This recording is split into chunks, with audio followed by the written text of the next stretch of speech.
अल्लाहुम्मा सल्लि अला मुहम्मद व अला आलि मुहम्मद कमा सल्लैता अला इब्राहीम व अला आलि इब्राहीम इन्नका हमीदुम मजीद। अल्लाहुम्मा बारिक अला मुहम्मद व अला आलि मुहम्मद कमा बारकता अला इब्राहीम व अला आलि इब्राहीम इन्नका हमीदुम मजीद।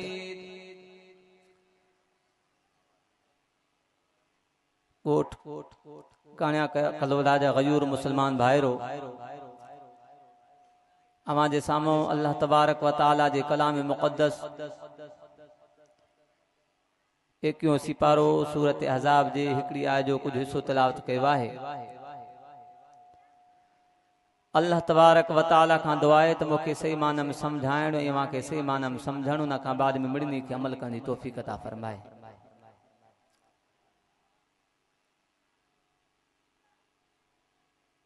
मुझा भाईरो कुरान करीम जे ॿुधण जे लाइ अल्लाह तबारक व तआला ॿिन ॻाल्हियुनि खां आगाह फरमायो।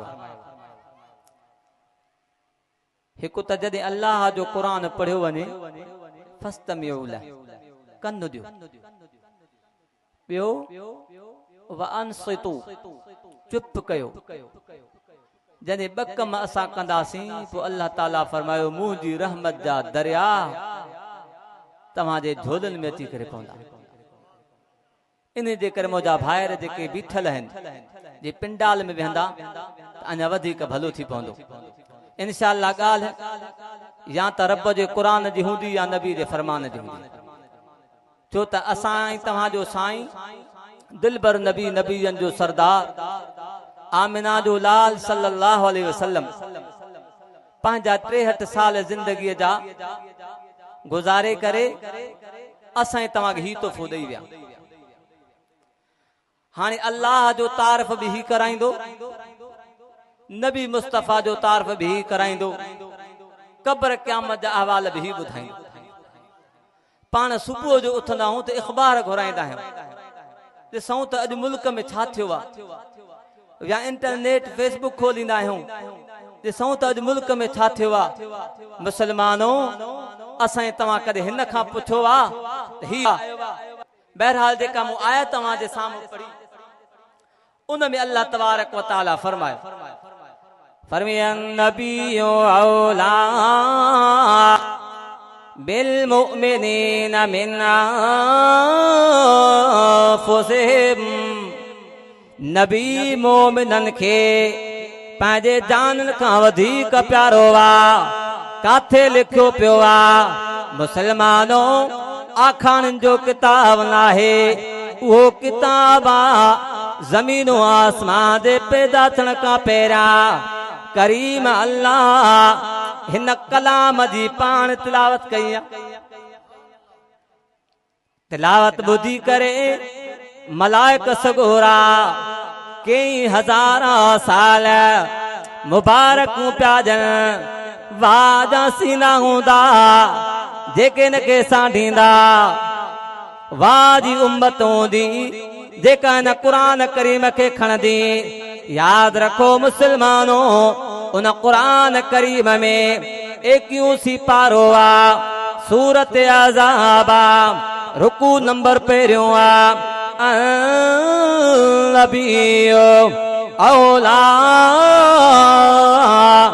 बिल मुमिनीन मिन अनफुसिहिम। आयत नंबर 6 आए साम्हूं खुलियो पियो।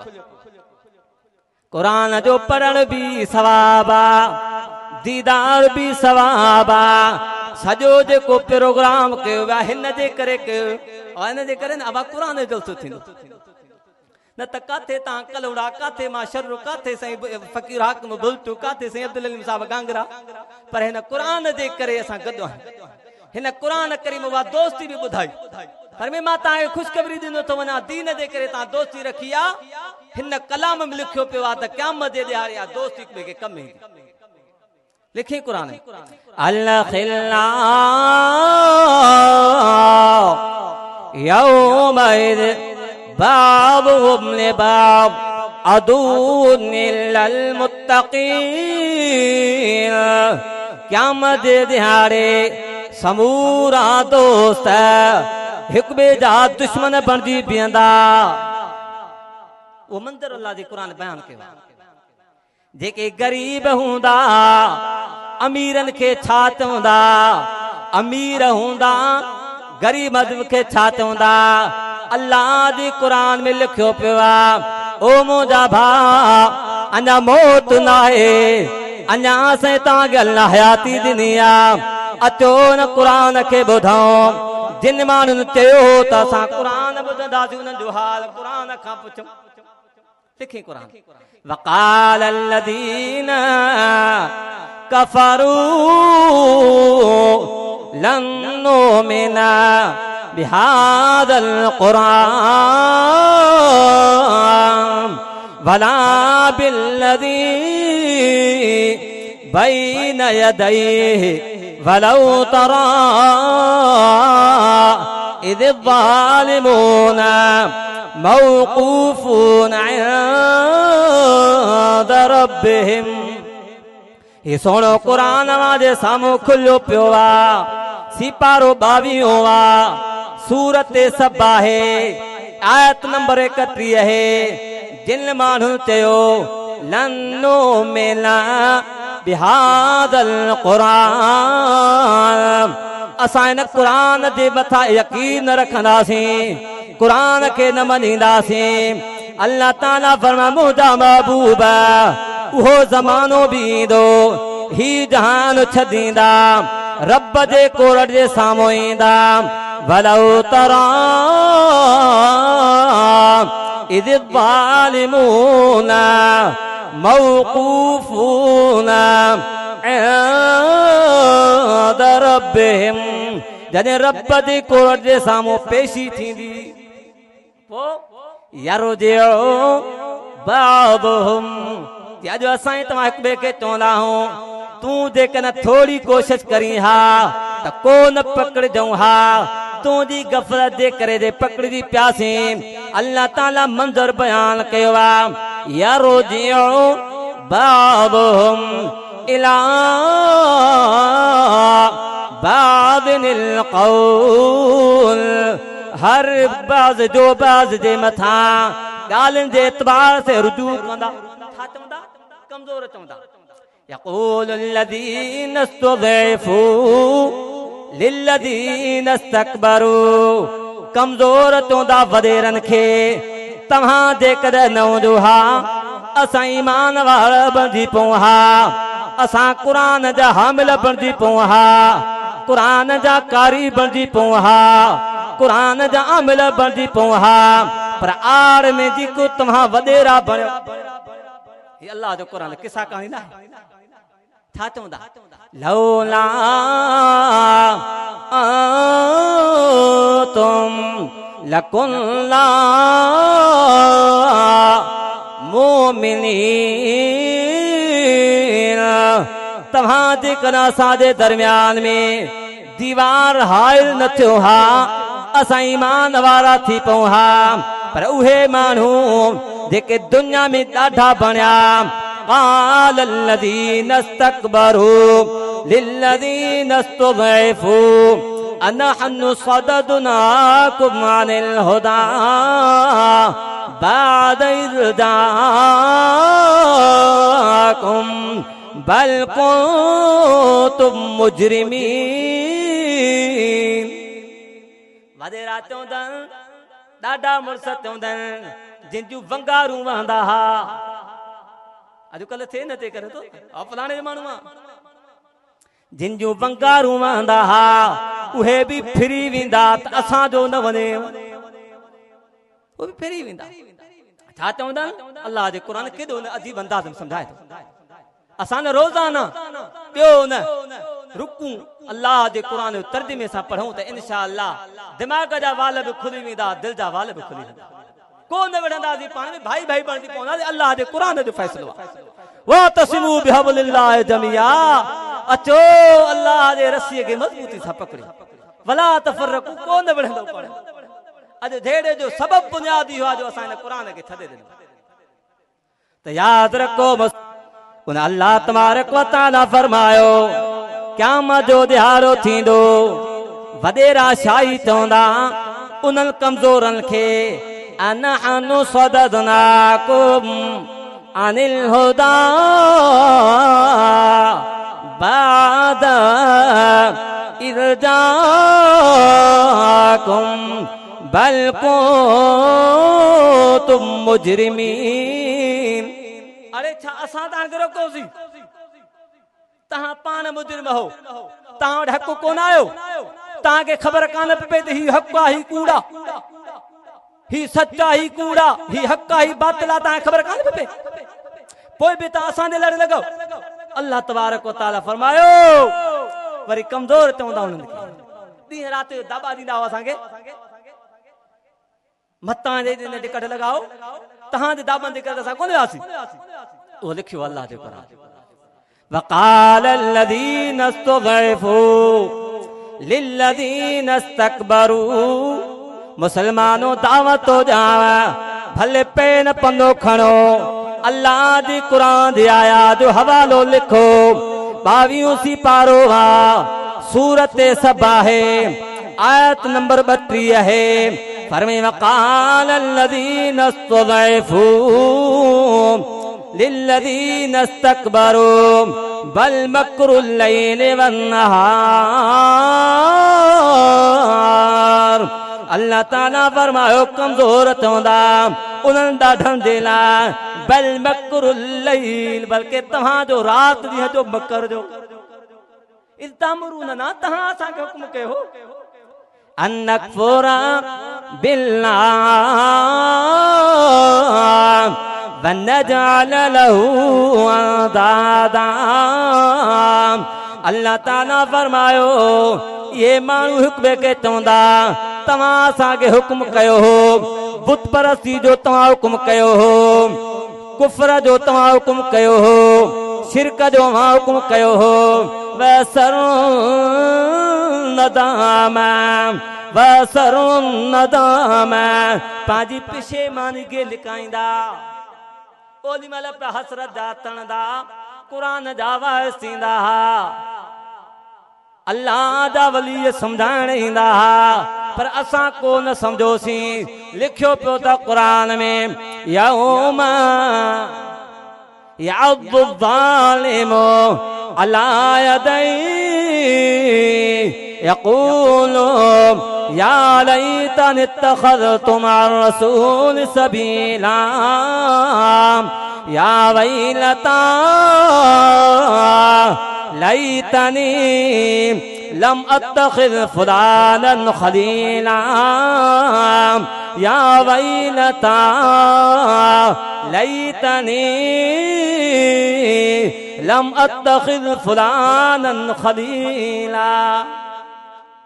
अल्लाह जो कुरान 19 पारो सूरत फुरकान आयत नंबर 27 है क़यामत जे दिहाड़े माण्हू पंहिंजे हथनि खे टकण दो यादु ज़ालिमु अला यदैहि यक़ूलु या लैतनी इत्तख़ज़तु मअर रसूल सबीला या वैलता लैतनी लम अत्तखिज़ फुलानन खलीला।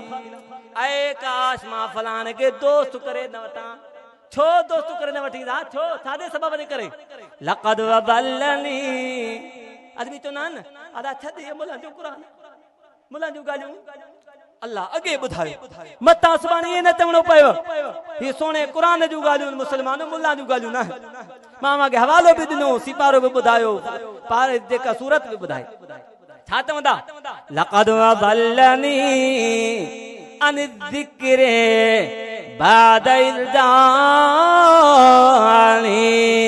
मुखे थेड़ई खुदा जी जिक्र खां जिक्र मां मुराद कुरान मुखे थेड़ई अल्लाह जे कुरान खां वकान शैतान लिल इंसान खदूला। हाणे माण्हू इकरार भी कयो आहे, इकरार भी कई तो साबित भी थियो, वरी मुझे महबूब सल्लल्लाहु अलैहि वसल्लम ॿुधाई थो। ज़ाहिर आहे जंहिंजो हक़ हूंदो त उहो ते दाह कंदो। लिखियो पियो अथव क़ुरान, मुंहिंजो महबूब ईंदो रब जे कोरड़ जे साम्हूं दाह खणी ईंदो। कहिड़ी दाह? ओ मुंहिंजा करीम अल्लाह न क़ौम हिन क़ुरान खे छॾे ॾिनो। हीअ क़ुरान में दावा लिखी पई। वक़ाल रसूल या रब्बे इन्ना क़ौम इत्तख़ज़ू हाज़ल क़ुरान महजूरा। 19 सिपारो सूरत फुरकान आयत नंबर 3 है। नबियन जो सरदार जंहिंजा उम्मती पा सजायो क़यामत जे दिहाड़े रब जे साम्हूं दाह ॾींदा। मुंहिंजा अल्लाह दोस्ती जे चकर में मुंहिंजा करीम अल्लाह जेको तूं मूंखे कलाम ॾिनो हो उनखे छॾे ॾिनो हो। ॿुधो मुसलमानो, कोरट हकमुल हाकिमीन जे हुजे, दाई मुंहिंजो सुहिणो नबी हुजे त छॾाईंदो के? उम्मीद त शफ़ाअत उन में आहे न। त अल्लाह तबारक व तआला वरी साॻे हंधा साईं ॾांहुं वठी हले त दोस्ती उहा रखो जेका क़यामत जे ॾाढे कम अचे। मां ॻाल्हि उतां खई त अल्लाह जे क़ुरान फरमायो त समूरा हिक ॿिए जा दुश्मन बणिजी बीहंदा। अल्लाह यौमइज़िन बादुहुम लिबादिन अदु इल्लल मुत्तक़ीन। उहे जेके दीनदारी जे करे महबूबे मुस्तफा सल्लल्लाहु अलैहि वसल्लम जे करे हिक ॿिए जा भाई भाई बणिया, तक़वा इख्तियार कयूं, क़यामत जे दिहाड़े दोस्ती उन्हनि खे कम ॾींदो। ॿिया फिरी वेंदा। जीअं मां क़ुरान करीम जो हवालो तव्हांखे ॿुधायो बि तमार जो पियो कयां। अल्लाह तबारक व तआला फरमायो नबी मोमिनन खे पंहिंजे जानन खां वधीक प्यारो आहे। कहिड़ो नबी? सुभान अल्लाह, जंहिंजो शान हिन अल्लाह जे क़ुरान में लिखियो। इंशाअल्लाह ॻाल्हि क़ुरान जी हूंदी, मां जी शुरू में अर्ज़ु कयो, हिते ठकाव न हूंदा। ही मुंहिंजो साईं असांखे ॾेई बचो त ही आहे मुसलमाननि वटि। उन नबीअ जो शान हज़रत आयशा सिद्दीक़ा खां कंहिं पुछा कई, साहबी सगोरी, अम्मा असांजे साईं जो शान छा आहे? अम्मा आयशा सिद्दीक़ा तय्यबा ताहिरा रज़ी अल्लाह तआला अन्हा फरमायो, कुरान पढ़ो थी था, काना खुलुकुल कुरान। असांजे महबूब जो शान अल्लाह जो कुरान। दावा के हाणे पुछो कुरान साईं असांजी साईं जो शान ॿुधा, सिफ़ात ॿुधा, साईं जो मकाम ॿुधा। अल्लाह जी कुरान ऐलान कयो आहे, हुवल्लज़ी अरसल रसूलहू बिलहुदा वदीनिल हक़ युज़हिरहू अलद्दीन कुल्ले वकफ़ा बिल्लाहि शहीदा। कुर्बान वञा अल्लाह जे कलाम जे मथां जो नबी इमामुल अंबिया सल्लल्लाहु अलैहि वसल्लम जो तारुफ भी कराए थो त मुंहिंजे अरबी मोहम्मद जो कम भी ॿुधाए ते सोनो अरबी मोहम्मद समूरातो सल्लल्लाहु अलैहि वसल्लम हुवल्लज़ी अरसल रसूलहू बिलहुदा वदीनिल हक़ युज़हिरहू अलद्दीन कुल्ले वकफ़ा बिल्लाहि शहीदा। वो अल्लाह दी ज़ाता जे पंहिंजे रसूल के हक़ जे दीन ला मोकिलियो, दीन हक़ जे ला मोकिलियो, छाजे ला? युज़हिरहू अलद्दीन कुल्ले, समूर दीननि जे मथां उन जो दीन गालिब थे। छामे लिखियो पियो आहे अल्लाह जो क़ुरान खुलियो पियो 26 सिपारो सूरत फतह आयत नंबर 28 है। अॻिते अल्लाह तबारक व तआला फरमायो मुहम्मदुर रसूलुल्लाह मोहम्मद अल्लाह जो रसूल मुसलमानों मुझे सोने नबी इमामुल अंबिया सल्लल्लाहु अलैहि वसल्लम जो खलीफे दो जनाब उमर फारूक रज़ियल्लाहु ताला तौरात जो किथां टुकड़ो थिया तो पढ़े तो मुझे सोने सल्लल्लाहु अलैहि वसल्लम चेहरो मुबारक लाल थी उमर जे कना जो साहिब तौरात हुजे हा तभी तौरात के छदे करे हिन कुरान करीम के पढ़े वो मुझो अरबी मोहम्मद सल्लल्लाहु अलैहि वसल्लम जो मकाम अज तो ही असा हिन पंडाल में तगाए दे थो पर उहो भी मकाम हुयो जिथे बुधन वाला नबीयन जी जमात खतीब मुकर्रर जेको खुद अल्लाह दी जात है खिताब जेको हो जलसे जो उन्वान जेको हो अरबी मोहम्मद सल्लल्लाहु अलैहि वसल्लम जो शान हो वरी जै में नशर थियो वा वो अल्लाह दे कलाम में नशर थियो जो क़यामत दे दिहा क़यामत ताईं हिन कुरान में काई तब्दीली काने अज असाई ता जो बयान के अखबार में तो खुश थी ता अज मुझो बयान नेट में आयो मुझो बयान अखबार में आयो पर कुर्बान वना मदीने वाले सल्लल्लाहु अलैहि वसल्लम जे घोट ता जे जो बयान हिन कुरान में छा उन्वान हो लिखे कुरान वैरा ख़दल्लाह मीताक़न नबीन लमा आतैतुकुम मिन किताबिन व हिक्मा थुम्मा जाअकुम रसूलुम मुसद्दिक़ुन लिमा माकुम लतुमिनुन बिहि व लतंसुरुन्ना क़ाल अक़ररतुम व अख़ज़्तुम अला ज़ालिकुम इस्री क़ालू अक़ररना क़ाल फ़अशहदू व अना मअकुम मिनश शाहिदीन वो वाइज़ अल्लाह तबारक व तआला हिन पांजी कलाम में नशर करे छॾियो आहे मुसलमानों टियों सिपारो सूरत आल इमरान आयत नंबर 81 मुंदा महबूब उन वक्त के याद कर जै वक्त अल्लाह सबनी नबियन का वायदो वरतो त मां तव्हांखे किताब भी ॾींदुम मां तव्हांखे हिकमत भी ॾींदुम पोइ जेकॾहिं तव्हां में वॾी अज़मत वारो रसूल अची वञे जेको तव्हां जी तस्दीक कंदड़ हूंदो लतो में न बे तव्हां जे मथां ईमान आणींदो वला तंसुरुन्ना उन जी तव्हां मदद भी कंदो क़ाल अक़ररतुम समूर चयो अल्लाह तबारक व तआला पुत इकरार कयो था व ख़त्म अला ज़ालिक मिस्री क़ालू अक़ररना हाओ साईं असां ने पंहिंजे वाइदे ते पकाऊं तमार जो पियो कयां उन मुझे सोने नबी इमामुल अंबिया सल्लल्लाहु अलैहि वसल्लम जो मकाम अल्लाह तबारक व तआला कुरान करीम के अंदर बयान फरमायो जे सोने नबी इमामुल अंबिया सल्लल्लाहु अलैहि वसल्लम जी बासत हिन उम्मत जे मथा एहसान सिज चंद्र दे नहीं सब शहीद नहीं पर अल्लाह एहसान कोन जतलायो पर जेको महबूब मुस्तफा सल्लल्लाहु अलैहि वसल्लम हिकड़ो ही दाणो यो दाणो हिकड़ो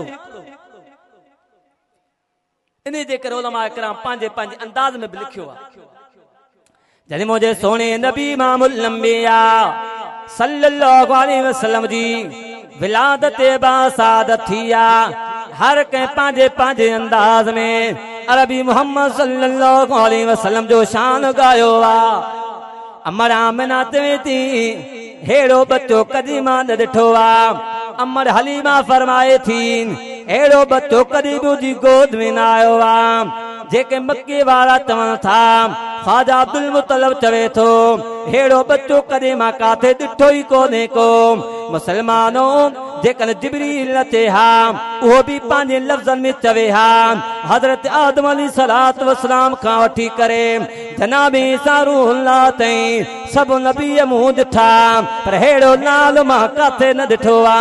अञा उलमा इकराम पांजे पांजे अंदाज में हीअं भी बयान फरमायो आ अकमुल हाकिमीन गोया कि हीअं फरमाए पियो मां पैदा ई कोन कयो आ त ॾिसंदो हेड़ो लाल पैदा ई कोन हुयो तब मुझे महबूब नबी इमामुल अंबिया सल्लल्लाहु अलैहि वसल्लम तो असां दे मोकले कुरान में फरमाए थोरो कयो आया वन के काबू कजो इनाम कयो आया उन जी सुन्नत के न थजो उन जे तरीके के न थजो लक़द मन्नल्लाहु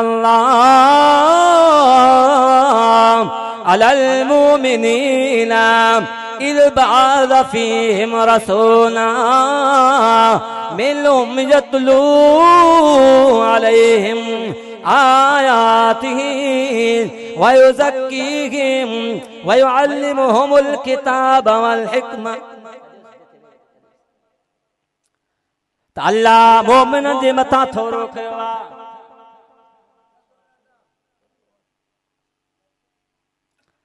अल्लाह मोमिनन जे मथां थोरो कयो आ से केड़ो थोरो कई इज़ बअस फ़ीहिम रसूला मिनहुम यतलू अलैहिम आयात व युज़क्कीहिम व युअल्लिमुहुमुल किताब वल हिकमा। अल्लाह थोरो कयो मोमिनन जे मथां इनल मजा रसूल मोकिलियई जेको यतलू अलैहिम कुरान पढ़ी पियो ॿुधाए ज़कीहिम उनके पाकीज़ा पियो बनाए। वो वक्त भी हुयो जो मक्का बतुल्लाह दे अंदर 360 बुत पिया हूंदा हा। वो वक्त भी हुयो जो ये मानू खालिक अकबर के छॾे करे मूर्तिन जे साम्हूं झुकिया पिया हूंदा हा। पर कुर्बान वञा मुझे सोने नबी इमामुल अंबिया सल्लल्लाहु अलैहि वसल्लम जे तालीम जे मथां मुझे सोने नबी ऐलान फरमायो ला तस्जुदू लिशम्से वला लिल क़मरे वस्जुदू लिल्लाहिल्लज़ी खलक़हुन्ना इन कुंतुम इय्याहु ताबुदून। हाणे अची वियो आमिना जो लाल हाणे तव्हां के माण्हुनि जे इबादत खां कढी करे बाननि जी इबादत खां कढी करे ख़ालिक सां मिलाइण वारो आयो हां। ला तस्जुदू लिशम्से वला लिल क़मरे हाणे सजदो सिज जो न थींदो चंद्र जो न थींदो कबर जो न थींदो झंडे जो न थींदो कुबे जो न थींदो साईं बाक़ी कंहिंजो थींदो वस्जुदू लिल्लाहिल्लज़ी ख़लक़हुन्ना इन कुंतुम इय्याहु ताबुदून। पंहिंजी ॻाल्हि नथो कयां अल्लाह जो क़ुरान आ 24 सिपारो आ सूरत हामीम सदा है आयत नंबर 37 है वस्जुदू लिल्लाहिल्लज़ी ख़लक़हुन्ना सजदो उन जो कयो तव्हां खे पैदा कयो आ। अला पैदा कंदड़ केर काला ॾाढा उन करीम रब जी मेहरबानी फरमाई पंहिंजी खिलकत निहारियो कीअं था मूं रब जो इनकार कयो। हुवल्लज़ी युसव्विरुकुम फिल अरहामि कैफ़ यशा तव्हां खे मां कीअं तस्वीर ॾिनी अम्मा जे पेट जे अंदर रेम में रात जे ऊंदाही में वरी मां खुदा तव्हां खे पैदा करे फतबारकल्लाह अहसनुल ख़ालिक़ीन। बरकत वारी आवाज़ ता जेका ख़ालिक़ीन मां वधीक सुहिणो पैदा कंदड़ वरी मुझे महबूब ऐलान फरमायो हाने बुधो सजदो भी कहजो अल्लाह जो नज़र न्याज कहजो अल्लाह जो तवार ॻाल्हाईंदा हलो पुछबो हिन क़ुरान क़ुल इन्ना सलाती व नुसुकी व महयाया व ममाती लिल्लाह रब्बिल आलमीन क़ुल इन्ना सलाती व नुसुकी व महयाया व ममाती लिल्लाह रब्बिल आलमीन। 8 सिपारो सूरत अनाम आयत नंबर 162 ओ मुदा महबूब ऐलान करते वी तू चवी तू नी गाल मनीदा मता को सुभाने को अची तुझे नाले ते नजर करे तुझे नाले ते नाल करे पैगाम तू दी क़ुल इन्ना सलाती व नुसुकी व महयाया व ममाती लिल्लाह रब्बिल आलमीन। मुदा महबूब जमीन मोदी नमाज व नुसुकी मोदी कुर्बानी व महयाया मोदी हयाती व महयाया व ममाती मुझो मौत मुझे कंट्रोल में भी कोने कहते कंट्रोल में अल्लाह लिखे लिल्लाह अल्लाह खाद में सब का वधिक जेका मखलूक में अस्तिया नबियन जे सरदार जो शान कहते शाना नबियन जे सरदार जो तो अल्लाह तबारक व तआला फरमा मुझा महबूब तू मान ऐलान करे चवे तो मुझी कुर्बानी मुझी नमाज मुझो रुकू मुझा सजदा मुझी कुर्बानी मुझी नजर मुझी बास व महयाया व ममाती लिल्लाह रब्बिल आलमीन। उन अल्लाह दिला जेको जहान जो पालनहार छादे करे तहां जो त मकाम थया फरमी ला शरीक ला उन अल्लाह सा कोई शरीक ना है नबी नबी थींदो नबी मखलूक है खालिक न थींदो खालिक मखलूक न ला शरीक ला वो अल्लाह अकेलो आ उन सा गद को भी शरीक व बिज़ालिका उमिरतु ला शरीक ला व बिज़ालिका उमिरतु वाना अव्वलुल मुस्लिमीन। फरमी अल्लाह सा गद कोई शरीक कोने मुखे भी अल्लाह इन जो हुक्म कयो आ मुखे भी अल्लाह इन जो हुक्म कयो आ मुझा महबूब इज्जत वारी पेशानी मुझे सामो झुकाए दा मुझा महबूब जेका भी कुर्बानी करी मुझे नाले ते कजा छो त ला शरीक ला मुसा गद कोई शरीक कोने अर्ज पियो का मुझे सोने नबी इमामुल अंबिया सल्लल्लाहु अलैहि वसल्लम जो कम अल्लाह तबारक व तआला बुधायो सोने नबी जो शान बुधाए अगते अल्लाह तबारक व तआला फरमायो जेको मुझे महबूब सा प्यार कंदो इताअत कंदो मां खुदा जो महबूब थींदो जेके जे कदे दग अल्लाह जो दिसणो आ त पहिरो महबूब वटींदो वा गाल कुरान में लिखियल क़ुल इन कुंतुम तुहिब्बूनल्लाह क़ुल इन कुंतुम तुहिब्बूनल्लाह फत्तबिऊनी युहिब्बुकुमुल्लाह। ओ मुझा महबूबा ऐलान करे मानन के समझा जे कदं पुछीन अल्लाह सा प्यार करण चाहियो था अल्लाह सा मोहब्बत करण चाहियो था तफत्तबिऊनी मुझी ताबेदारी करनी पवंदी मुझे महबूब जी ताबेदारी की को छा थींदो युहिब्बुकुमुल्लाह अल्लाह के प्यारो कंदो, अल्लाह सां प्यार कंदो। हिदायत अल्लाह से फरमायो मैं अल्लाह वर रसूल, जे मानू अल्लाह अल्लाह दे रसूल दी इताअत कई फौलाइका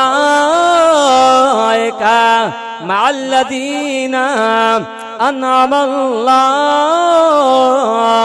अलैहिम मिनन नबिय्यीना वस्सिद्दीक़ीना वश्शुहदा वस्सालिहीन वहसुन उलाइका रफ़ीक़ा। मुझे नबी जी इताअत दे करे क़यामत जे दिहाड़े नबियन जो पाड़ो दींदो मावा, सिद्दीक़न जो पाड़ो दींदो मावा, शहीदन जो पाड़ो दींदो मावा। शर्ता त मुझे महबूब जी ताबेदारी करे। पर साईं को माण्हू चए तो मां छो ताबेदारी कयां, रस्तो छॾां? लिखियो पियो तो क़ुरान वमन युशाक़िक़िर रसूल मिन बादि मा तबय्यन लहुल हुदा वयत्तबि गैर सबीलिल मुमिनीन। जै मुखालिफत कई कंहिंजी अल्लाह दी, अल्लाह दे रसूल जी, छो त मुंहिंजे नबीअनि जे सरदार असां तव्हांखे रस्तो बि समझाया। साईं जन लिको करियो, सिधो लिको करियो, वरी उनजे भरिसां ॿिया लिका करियो। फरमा मुंहिंजा साहबियो ही जेको रस्तो सिधो तो वञे, इहो जेको रस्तो वा इहो सिराते मुस्तकीम वारो रस्तो वा। जेके पासन में रस्ता निकरन था इन ते शैतान वेठो वा। हर हिकिड़ो शैतान इंसान के सदे थो। वरी पाण फरमायो अन्नहादा सिराती मुस्तकीमा, ही मुंहिंजो सिधो रस्तो अथव। साइडन में न वञो, मतां थिड़ी न वञो, सिधो रस्तो वठियो अचो। क़यामत जे दिहाड़े आमिना दे लाल महबूबे ज़ुल जलाल सल्लल्लाहु अलैहि वसल्लम सां हौज़े कौसर ते मुलाकात करे, हौज़े कौसर जा जाम पी करे अल्लाह दे नबी फरमायो रब खां जन्नत वठी दींदो मां। शर्ता द रस्तो सिधो हुजे, भुलजी पाण न वञो, दुनिया में थोड़ी होशियारी कयूं। वअन्नहादा सिराती मुस्तकीमा, मुझे सोने सल्लल्लाहु अलैहि वसल्लम फरमायो मुंहिंजो रस्तो सिधो अथव। भला तत्तबिउ सुबुल, वाह मुंहिंजा सोना नबी तुंहिंजे इज्जत जे मथां कुर्बान, तुंहिंजे शान जे मथां कुर्बान। वाह जो असां तव्हांखे सबक ॾेई विया। भला तत्तबिउ सुबुल, ॿियनि रस्तनि जी ताबेदारी न कजो। फतफरक़ बिकुम अन सबील, पोइ तव्हां रस्तो छॾे वेंदो, जुदा थी वेंदा, पोइ मूंसां न मिली सघंदा। साईं कहिड़ो रस्तो आहे तुंहिंजो? लिखे क़ुरान क़ुल हादिही सबीली अदू इलल्लाह, क़ुल हादिही सबीली अदू इलल्लाह अला बसीरा। ओ मुंहिंजा उम्मतियो मुंहिंजो इहो रस्तो अथव, मां करीम आदम खे सजां थो। अला बसीरा, मां बसीरत हां। अला अला वमन तबानी, मुंहिंजा महबूब सल्लल्लाहु अलैहि वसल्लम फरमाया मुंहिंजा साहबी जे रस्ते ते उहो रस्तो सिधो अथव जंहिं ते मां आहियां। मुंहिंजा साहबिन जेको तव्हांखे दग दसियो उहो रस्तो अथव। वरी मुंहिंजे साईं फरमाए भैया खबरदार अल्लाह अल्लाह फी असहाबी ला तत्तखिदुहुम गरदम मिन बादी फमन हब्बहुम फबिहुब्बी हब्बहुम वमन अबगदहुम फबिबुग़दी अबगदहुम। खबरदार मुझे साहबा खे निशानो न बनाए जो जेको उन सां मोहब्बत कंदो मुझे मोहब्बत जे करे। वाह मुझा सोना कुरान जे मुझे सब महबूब जो मकाम ॿुधाए त साहबा जो मकाम भी ॿुधाए मुझे महबूब जा अहिड़ा साहबी दुख ऐं सुख में महबूब सां बेवफा न कया अल्लाह जी नबी इमामुल अंबिया सल्लल्लाहु अलैहि वसल्लम सरदारा ने कुरैश आया बस हाणे आखिरी ॻाल्हियूं पुठियां फ़कीर साहब इंशाअल्लाह हैदर साहब आया साईं असां मनीदासीं कलमो भरियूं था पर हाणे असां रहीस माण्हू ही कमज़ोर जेके इन्हनि खे पंहिंजी मजलिस मां उथार भला जे उथनि नथा पोइ तव्हां भला उतां उथी असां ॾे भला जे ईअं बि न त पोइ वेठा उते हुजो मोहर असां ॾे कयो जिबरील मथां आयो ओ मुंहिंजा महबूब ईअं न कजां वस्बिर नफ्सका फिर फरमी वला ततुरदिल लदीना यदूना रब्बहुम बिल गदाति वल अशी पाक ये मुझे सही फरमाया तुझी हूं तो करी कर एड़ा शागिर्द हुया न तदे मुझे महबूब फरमाया ओ उम्मतियो कुल हादिही सबीली अदू इल्लाह अला बसीरतिन व मन तबानी मुझो रस्तो इहो अथव जंहिंते माया ऐं मुंहिंजा सहाबा था पो अल्लाह जे कुरान ऐलान कयो ओ मुंहिंजा महबूब इन्हनि खे न उथारजां वला ततुरदिल लदीना यदूना रब्बहुम बिल गदाति वल अशी युरीदूना वजहा मा अलैका मिन हिसाबिहिम मिन शैइन वमा मिन हिसाबिका अलैहिम मिन शैइन फततुरदहुम फतकूना मिन अज़्ज़ालिमीन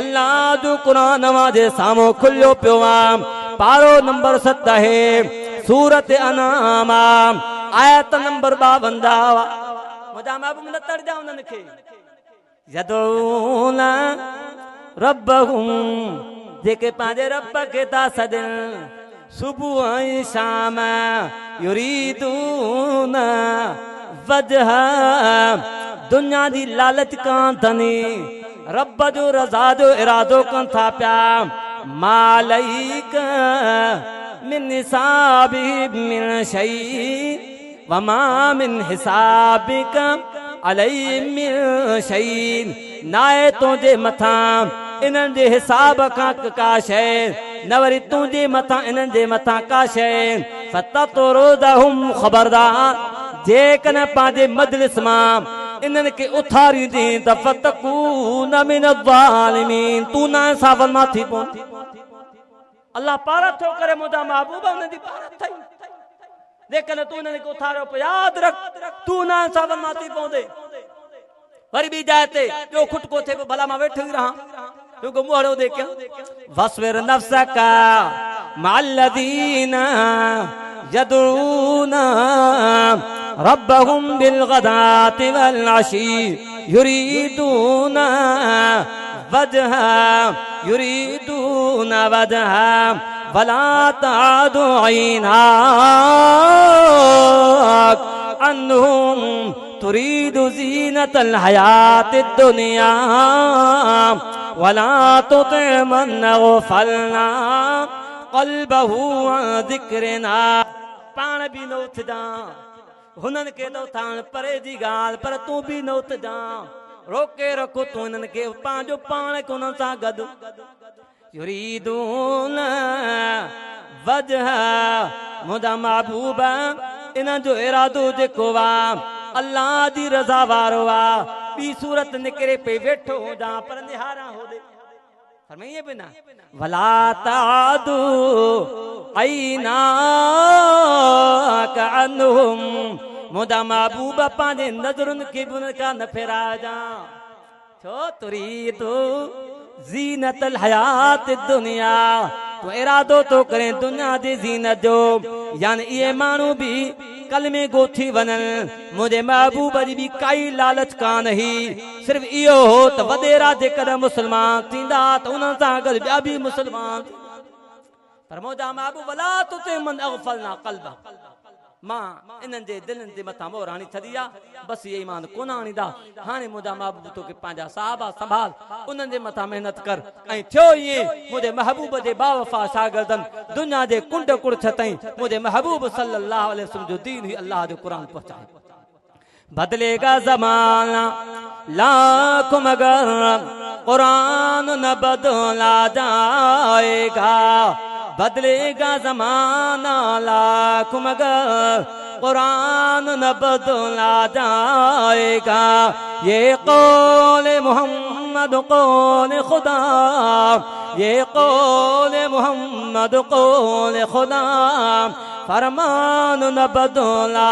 जाएगा जिस दौर पे नाज़ा थी दुनिया अब हम वो ज़माना भूल गए जिस दौर पे नाज़ा थी दुनिया अब हम वो ज़माना भूल गए औरों को जगाना याद रहा खुद होश में आना भूल गए मुँह देख लिया आईने में लेकिन दाग न देखा सीने में दिल ऐसा लगाया जीने में मरने को मुसलमान भूल गए अज़ा तो अब भी होती है मस्जिद की फिज़ा में अनवर अज़ा तो अब भी होती है मस्जिद की फिज़ा में अनवर जिस ज़र्ब से दिल खिल जाती थी वो ज़र्ब लगाना भूल गए मस्जिद तो बनाई शब्बर में माँ की हरारत वालों ने मस्जिद तो बनाई शब्बर में ईमां की हरारत वालों ने मन अपना पुराना पापी है बरसों में नमाजी बन न सका जिंदगी मुलाकात बाकी वमा लेना इल्लल बलाग।